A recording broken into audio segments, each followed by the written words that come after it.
C'est le tout premier numéro du mois de décembre. Messieurs et dames, salut et bienvenue dans ce magazine. Ouvrons ce magazine par cette actualité. Il poursuit sa campagne électorale à l'intérieur du pays. Félix Tshisekedi, candidat numéro 20 à la présidentielle du 20 décembre 2023, était le jeudi 30 novembre à Isiro et à Aru. Regardez. Félix Tshisekedi, président de la République sortant et candidat à sa propre succession, poursuit son périple à l'intérieur du pays pour battre sa campagne électorale. Le jeudi 30 novembre dernier, le candidat numéro 20 à la présidentielle du 20 décembre prochain était à Isiro dans la province de Haut-Touélé et à Aru dans la province de l'Ituri. Partout, Félix Tshisekedi a été accueilli par une foule immense venue lui témoigner son soutien dans ces différents meetings populaires tenus respectivement à la place Patrice Emery Lumumba à Isiro et à l'esplanade du bâtiment administratif de l'Ituri. Le chef de l'État, toujours accompagné de sa chère épouse Denise Nyakero, a sollicité un second mandat à la population pour poursuivre son programme de développement du pays déjà amorcé dans le programme de développement local des 145 territoires et la gratuité de l'enseignement primaire. Chaque territoire est programme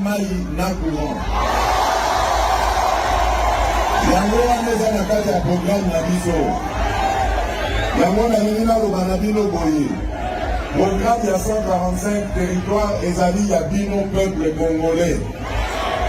Bino moko zoyango na maboko. Obanda kotu na bakonzi na bino bokomi wapi na programme wana. Signalons en outre que le candidat numéro 20 est attendu au Congo central dans les villes de Banzangungu et Kasangulu. Revenons dans le chapitre de la campagne électorale à la présidentielle de 2023. D'autres candidats présidents poursuivent leur campagne électorale. Il s'agit de Martin Fayulu au Nord Kivu, Délice Sanga au Congo central, Constant Mutamba à Kisangani, Moïse Katumbi à Tanganyika et Adolphe Muzitu qui a clôturé sa campagne de proximité à Kinshasa. Images plus commentaires.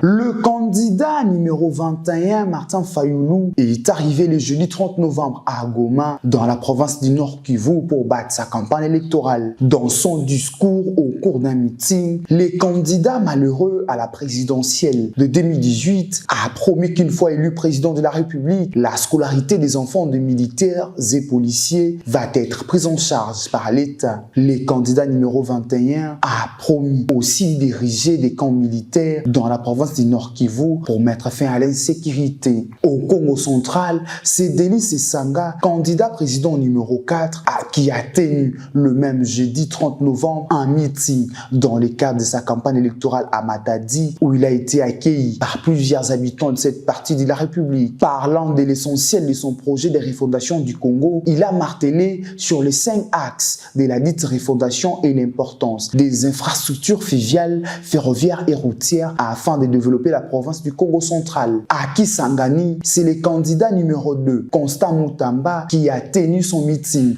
le jeudi 30 novembre. Constant Mutamba, qui se veut être l'incarnation du premier ministre de la RDC, Patrice Emery Lumumba, avait promis de tenir un discours historique à Kisangani, ville ayant propulsé la carrière politique de Lumumba. À Tanganyika, c'est Moïse Katumbi, candidat président numéro 3, qui est arrivé toujours le même jeudi à Moba, de l'aéroport jusqu'au lieu du meeting. L'ex-gouverneur du Katanga a traîné derrière lui une grande foule. Dans son discours, le candidat numéro 3 a appelé la population de ce coin du pays à voter massivement pour lui le 20 décembre 2023. À Kinshasa, c'est Adolphe Muzitu Fumuchi, candidat numéro 24, qui a clôturé sa campagne de proximité dans les quartiers des districts de la Tchangou et du Moamba le jeudi 30 novembre 2023. Il s'agit des quartiers des communes de Massina, Matete et Kisenso. Toujours en ce qui concerne le processus électoral, la Commission électorale nationale indépendante CENI a fait les points dans un communiqué publié le 30 novembre sur les dégâts enregistrés lors de l'incendie de son entrepôt à Bolobo dans la province du Maïnombe la nuit du mercredi 29 novembre. Martin Moussenge. La Commission électorale nationale indépendante informe l'opinion nationale et internationale que la nuit du mercredi 19 novembre dernier, un incendie s'est déclaré vers 20 h à l'entrepôt dépôt de son antenne situé au camp Pasteur à Bolobo dans la province du Mai-Ndombe. Dans un communiqué de ce jeudi signé par les reporters Patricia Ntseya, la centrale électorale révèle que le bâtiment de son antenne et le matériel ci-après ont été totalement détruits. 163 dispositifs électroniques de vote provenant du stock de 2018, 136 isoloirs, 139 kits RFE 2022-2023, 108 batteries externes DEF 2018, 165 batteries internes DEF 2018, 5 mégaphones de sensibilisation RFE 2022-2023, 122 urnes provenant des scrutins de 2018, 17 téléphones de marque Oitel A18 RFE 2022-2023, 16 téléphones Techno Pova utilisés lors de la cartographie en 2022, un kit complet RFE 2018, kit complet VSAT 2011, 7 ordinateurs HP RFE 2017, 16 batchs de sensibilisation 2023, documents d'archives de la RFE 2022-2023. Par ailleurs, la CNI invite les autorités compétentes à diligenter une enquête pour déterminer les causes de cet incendie et les cas échéants, sanctionner les auteurs matériels et intellectuels conformément à la loi. Quittant Mai-Ndombe pour aller à Kindu, les avocats et défenseurs judiciaires de cette ville étaient descendus à la rue le mercredi 29 novembre dernier pour dénoncer le meurtre d'un de leurs, Maître Dido Kankisingi, président de la Ligue des jeunes du parti Ensemble pour la République, qui a été tué au cours d'une altercation entre les jeunes de l'UDPS et ceux d'Ensemble pour la République le mardi dernier à Kindu. Suivez. Justice pour Dido et stop aux violences politiques et les slogans des avocats et défenseurs judiciaires de la ville de Kindu qui ont manifesté pacifiquement le mercredi 29 novembre pour protester contre le meurtre de leur confrère Maître Dido Kankisingi, jeune militant et président de la Ligue de jeunes du parti politique Ensemble pour la République, qui a été tué au cours d'un accrochage entre les jeunes de l'UDPS et ceux d'Ensemble pour la République lors de l'arrivée à Kindu de Moïse Katumbi, candidat président de la République à l'élection du 20 décembre. Les manifestants ont également appelé les autorités politiques à prendre des mesures pour prévenir les violences politiques. On ne manifeste pas, mais on réclame tout simplement la mort de notre confrère qui est tué comme un animal par le régime en place, on peut le dire, c'est tout. Signalons en outre que cette manifestation qui a réuni une centaine d'avocats et défenseurs judiciaires avait comme point de chute le palais de justice de Kindu. Quittons Kindu pour aller à Goma, l'arrivée des évêques catholiques du Burundi, du Rwanda et de la RDC dans la ville de Goma au mois de janvier 2024 dans le cadre de la conférence épiscopale des pays des Grands Lacs était au milieu des échanges entre les gouverneurs militaires ad interim du Nord Kivu, Peter Chirimwami, et les vicaires de Goma, Monseigneur Henri Chiza, le jeudi 30 novembre 2023. Regardez. Les gouverneurs militaires ad interim du Nord Kivu, le général-major Peter Chirimwami, a reçu le jeudi 30 novembre Monseigneur Henri Chiza, vicaire général du diocèse de Goma, venu l'informer de l'arrivée des évêques catholiques du Burundi, du Rwanda et de la RDC dans la ville de Goma au mois de janvier 2024 dans le cadre de la conférence épiscopale des pays des Grands Lacs. À en croire Monseigneur Chiza, cette visite avait aussi pour objectif de solliciter l'implication de l'autorité provinciale.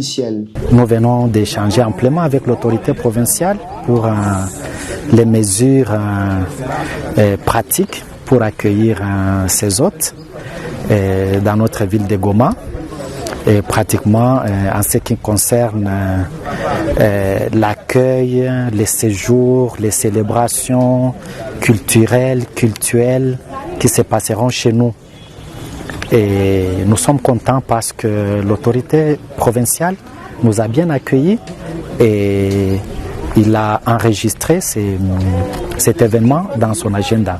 Voilà, merci. Signalons en outre que, à l'issue de cette même réunion, les parties prenantes ont lancé un message de paix à tous les habitants du Nord Kivu et les a appelés à soutenir les FARDC dans cette période de guerre. Prenons cet élément pour boucler ces magazines, mesdames, messieurs. 1er décembre 1964, 1er décembre 2023, 59 ans depuis que la sœur religieuse catholique Anouarit Nengapeta nous a quittés, tués par un rebelle du groupe Simba. Marthe Moussenge pour les images et commentaires. C'est vendredi 1er décembre 2023, on compte 59 ans déjà depuis que la sœur religieuse Marie-Clémentine Anouarit Nengapeta a été assassinée par un responsable de rebelle Simba le 1er décembre 1964. Anouarit a rendu son âme, le cœur transpercé par une baïonnette et achevé par 2 balles du revolver du colonel Olombe, un des responsables de rebelle Simba. Après sa mort, elle a été béatifiée à Kinshasa par le pape Jean-Paul II le 15 août 1985 lors de son voyage au Zaïre. À cette occasion, Anouarit a été déclaré martyr de la pureté et le pape s'est associé au nom de l'Église au pardon accordé aux meurtriers de la sœur. Pour rappel, la sœur Anouarit est née en décembre 1939 à Mandabon. Elle quitta sa famille en 1954 pour se faire inscrire inspirant au couvent de Sœurs de la Sainte Famille. Elle est d'abord sacristine, puis aide cuisinière. Elle fait sa profession religieuse sous le nom de Sœur Marie-Clémentine en 1959, une vocation qu'elle exerça jusqu'à son décès. Nous sommes arrivés à la fin de ce magazine Info 15. Si vous l'avez aimé, dites merci à Iris Toto qui était derrière la caméra, Marthe Moussenge à la chefferie d'édition, Gantra Bunga au montage, au cordon Pékin Sassa. Un message à tous les habitants de Matadi de voter massivement pour le numéro 25 à la députation provinciale en Bunga Bin Massoya Patrick. Bon début du mois de décembre. D'ici là, portez-vous bien.